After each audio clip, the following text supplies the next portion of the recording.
Hi friends, నేను మీరు Naveen రైడర్ని. Friends మరి ముంబై కస్టమర్తో రెండో రోజు ట్రావెలింగ్ అవుతున్నాం. సో నేను టౌన్ వచ్చేసి కస్టమర్ని హోటల్ నుంచి పికప్ చేసుకొని ఇంకా కాకినాడ స్టార్ట్ అవుదామని డెస్టినేషన్ పెట్టుకున్నాం అనమాట. సో వెళ్ళే దారిలోని గాజువాకలో కస్టమర్ చిన్న పని ఉన్నదంటే అది చూసుకొని మళ్ళీ గాజువాక నుంచి స్టార్ట్ అయిపోయాం అనమాట. కసింకోట దాటుతున్నాము, విపరీతమైన వర్షం పడుతుంది ఫ్రెండ్స్. మరి ఈలోపు అలా నెమ్మది వెళ్ళేసరికి ఇంకా లంచ్ టైం అయిపోయింది. మరి నక్కపల్లి టోల్ గేట్ దగ్గర దాటిన తర్వాత అన్నవరం దగ్గరలో 1 అనే హోటల్ ఉంది ఫ్రెండ్స్. చాలా బాగుంటుంది ఫుడ్ కూడా.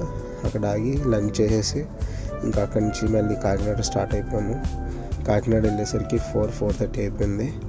వెళ్ళే దారిలో గొల్లపురం టోల్ గేట్ దగ్గర కూడా విపరీతం ట్రాఫిక్.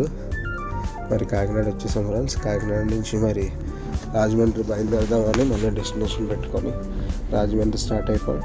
రాజమండ్రి వెళ్ళేసరికి 9:30 అలా అయిపోయింది. కస్టమర్ని నేను హోటల్లో డ్రాప్ చేసిన తర్వాత మరి డిన్నర్ చేద్దామని చెప్పేసి వెళ్ళి